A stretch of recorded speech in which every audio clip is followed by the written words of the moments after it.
বন্ধুরা পাসপোর্ট নিয়ে ইতিমধ্যে তিনটি ভিডিও কিন্তু আপলোড করেছি। একটা হলো পাসপোর্ট অ্যাপ্লিকেশন করার পরে পুলিশ ভেরিফিকেশনে কি কি ডকুমেন্টসগুলো লাগে এটা নিয়ে, পুলিশ ভেরিফিকেশন কিভাবে হয় এটা নিয়ে, এবং 3 নম্বর ভিডিও যেটা কয়েকদিন আগে আপলোড করা হয়েছে সেটা হলো আপনার পাসপোর্টে যদি কোনো রকম কোনো প্রবলেম হয় অ্যাপ্লিকেশনে, সেক্ষেত্রে আপনি আরপিওটা কিভাবে বুকিং করবেন তার কিছু ট্রিক কিন্তু জানিয়েছিলাম সেই ভিডিওর মাধ্যমে। তো আজকের ভিডিওর মাধ্যমে এমনই একটি বিষয় নিয়ে পাসপোর্ট নিয়ে কিন্তু জানাবো, সেটা হলো অনলাইনে পাসপোর্ট অ্যাপ্লিকেশন করার পরে ফার্স্ট যে কাজটা হয় সেটা হচ্ছে ডকুমেন্টস ভেরিফিকেশন পাসপোর্ট অফিসে। তো এই পাসপোর্ট অফিস বলতে এটা আরপিও হতে পারে কিংবা পোস্ট অফিস, যেটাই আপনি অ্যাপ্লিকেশনের সময় সিলেক্ট করেছিলেন সেটাই। এই ডকুমেন্টস ভেরিফিকেশন যদি সাকসেসফুলিভাবে হয়ে যায়, এর পরবর্তী স্টেপ হয় পুলিশ ভেরিফিকেশন। এই পুলিশ ভেরিফিকেশনে গিয়েও কিন্তু অনেক রকম প্রবলেম হয়, আমরা সঠিক ডকুমেন্টসটা সবকিছু যেগুলো রিকোয়ারমেন্ট থাকে থানাতে সেগুলো আমরা দিতে পারি না বলে। তো এই সমস্যাও যদি থাকে, অর্থাৎ দেখা যাচ্ছে যে সমস্ত ডকুমেন্টসগুলো আপনার কাছ থেকে চাওয়া হয়েছে সেই ডকুমেন্টসগুলো আপনি ফুলফিল করতে পারলেন না, সেক্ষেত্রে আপনাকে কিন্তু যে এসপি অফিস রয়েছে সেখানেও আপনার পাসপোর্ট অ্যাপ্লিকেশনটা কিন্তু পুলিশ ভেরিফিকেশনের জন্য আটকে থাকে। সেখানে গিয়ে তো আপনি সেটা সলিউশন করতে পারবেন, তবে এখানে পুলিশ ভেরিফিকেশন সাকসেসফুলি কমপ্লিট হওয়ার পরেও অনেক ক্ষেত্রে দেখা যায় আপনার পাসপোর্ট যে অ্যাপ্লিকেশন, যেটা police verification last step complete হয়ে গেছে, তারপরে আপনার পাসপোর্টটা জেনারেট হওয়ার কথা, সেখানে কিন্তু সেটা আরপিওতে আটকে আছে, অর্থাৎ কলকাতার যে মেন পাসপোর্ট অফিস আছে সেখানে।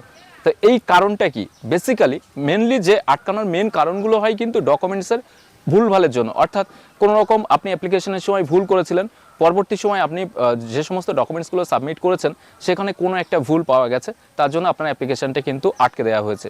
তো আপনি দেখছেন পুলিশ ভেরিফিকেশন কমপ্লিট হয়ে গেছে, স্ট্যাটাস চেক করলে সেটা পেন্ডিং অবস্থায় আছে, কিংবা পুলিশ ভেরিফিকেশন যেটা সেটাও পেন্ডিংয়ে পড়ে আছে আরপিও রিজনাল পাসপোর্ট অফিসে, এরকম কিন্তু স্ট্যাটাস দেখায়।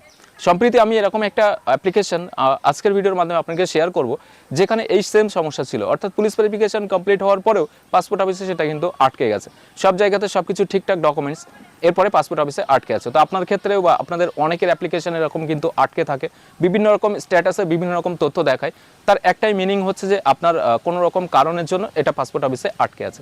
আপনি এটা কিভাবে জানবেন যে ঠিক কী কারণের জন্য আপনার অ্যাপ্লিকেশনটা আটকে আছে, বা কী কী কাগজপত্র লাগবে, বা কী করলে এটা সলিউশন হবে?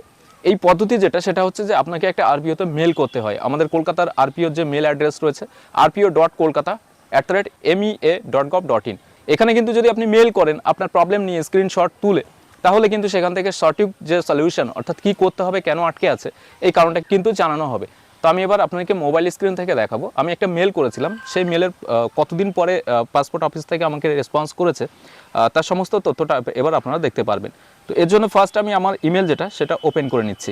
তো এখানে আমি যেটা মেল করেছিলাম, সাবজেক্ট আমার ক্ষেত্রে যেহেতু ছিল police verification report under review at the regional passport office, এটা স্ট্যাটাসে দেখাচ্ছিল বেশ 1-1.5 মাস হয়ে গেছে, তারপরে ওটা ছাড়ছে না, এই অবস্থায় পড়ে আছে। এজন্য কিন্তু আমি এটাকে মেল করেছিলাম।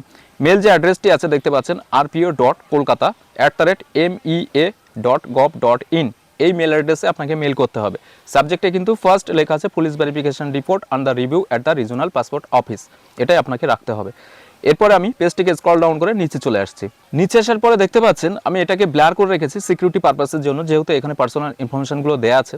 তারপরেও আমি এখানে পড়ে শোনাচ্ছি আপনাকে, এভাবে আপনারা চাইলে লিখতে পারেন, অথবা আমি ডেসক্রিপশনে লিখে দেবো কীভাবে আপনারা লিখবেন।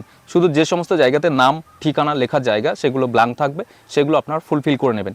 এবং এই সেম মেলটাই যে পাঠাতে হবে এমনটা নয়, আপনার ক্ষেত্রে অন্যান্য সমস্যাও থাকতে পারে। তো আপনার ক্ষেত্রে যেভাবে আছে, আপনি নিজে না লিখতে পারলেও গুগল ট্রান্সলেট আপনি ইউজ করতে পারেন, অর্থাৎ আপনি বাংলাতে লিখে সেটারই ইংরেজি একটা কপি ট্রান্সলেট থেকে কপি করে আপনারা সেটাকে মেল হিসেবে পাঠাতে পারেন। তবে এখানে আপনাকে যেটা লিখতে হবে, ফার্স্ট টাইম আপনি কে বা আপনি যে অ্যাপ্লিকেন্ট আছেন সে, এরপরে আপনার অ্যাড্রেস লিখবেন, এরপরে আপনি লিখবেন যে আপনি পাসপোর্টের জন্য অ্যাপ্লাই করেছিলেন, অ্যাপ্লিকেশন রেফারেন্স নাম্বারটা দিয়ে দেবেন, এরপরে ডকুমেন্টস কত তারিখে ভেরিফাই হয়েছে সেটাও আপনি দিয়ে দেবেন এখানে, এরপরে পুলিশ ডকুমেন্ট ভেরিফাই কত তারিখে হচ্ছে সেটা দিয়ে দেবেন, এরপরে আপনার কি সমস্যা সেটা আপনাকে এখানে লিখতে হবে, অর্থাৎ স্ট্যাটাসে কী দেখাচ্ছে সেটা লেখার পরে আপনারা নিচে আরেকবার কি করবেন, নেম লিখবেন, সন অফ লিখবেন অর্থাৎ বাবার নাম, এরপরে এআরএন নাম্বার, এরপরে ফাইল নাম্বার, এরপরে ডেট অফ বার্থ, এরপরে মোবাইল নাম্বার, এগুলো নিচে লিখে দেবেন। তারপরে স্ক্রিনশট, অর্থাৎ স্ট্যাটাস বর্তমানে যেটা আছে সেটার স্ক্রিনশট লিখে আপনি পাঠিয়ে দেবেন যে মেল অ্যাড্রেস বলা হয়েছে ওই মেল অ্যাড্রেসে। তো এখানে দেখতে পাচ্ছেন আমি 13 জুলাই সকাল 11:44 আমি মেলটা করেছিলাম আরপিওকে। তার পরবর্তী সময়ে এখানে দেখতে পাচ্ছেন 15 জুলাই 2:11 কিন্তু আমাকে আরপিওর তরফ থেকে রেসপন্স করা হয়, যেহেতু শনিবার ছিল সেদিন, পরদিন রবিবার, সোমবার দিন 2:11 কিন্তু রেসপন্স করা হয়েছিল। এখানে আমার ক্ষেত্রে যে সমস্যাটা ছিল, এখানে বলা হয়েছে your application is pending at the office regional passport office Kolkata 1, you are required to furnish voter card or any other address proof with updated photo, অর্থাৎ এখানে কিন্তু আমার অ্যাড্রেস প্রুফ চাওয়া হয়েছে এবং অ্যাড্রেস প্রুফের কোনো একটা সমস্যার জন্য আমার পাসপোর্ট যে অ্যাপ্লিকেশন সেটা কিন্তু আটকে দেওয়া হয়েছে। এবার আমাকে আরপিও অ্যাপয়েন্টমেন্ট নিয়ে কিন্তু পাসপোর্ট অফিসে যোগাযোগ করতে হবে। তো এটাই হচ্ছে সিস্টেম। মেল করার ফলে আপনি কিন্তু সঠিক আপডেটটা জানতে পারবেন এক্স্যাক্ট কী কারণের জন্য আপনার অ্যাপ্লিকেশনটা পেন্ডিং আছে, কী ডকুমেন্টসগুলো আপনাকে নিয়ে যেতে হবে। এছাড়াও এই মেলটা করতে হবে কিন্তু আপনি পাসপোর্ট অ্যাপ্লিকেশন করার সময় যে মেল আইডিটা দিয়েছিলেন অ্যাপ্লিকেশনের মধ্যে, সেই মেল আইডিটার মাধ্যমে আপনাকে কিন্তু মেলটা করতে হবে। তো আজকের ভিডিওর মাধ্যমে এই আপডেটটুকু আপনাকে দেওয়া ছিল। যদি ভিডিওটি ভালো লাগে তাহলে অবশ্যই একটি লাইক করে দেবেন এবং বেশি বেশি করে শেয়ার করবেন সকলের সাথে, যাতে সবাই এই বিষয়ে জানতে পারে। এছাড়াও এখনকার এই ভিডিওটি প্রথম থেকে শেষ পর্যন্ত দেখার জন্য আপনাকে জানাই অসংখ্য ধন্যবাদ।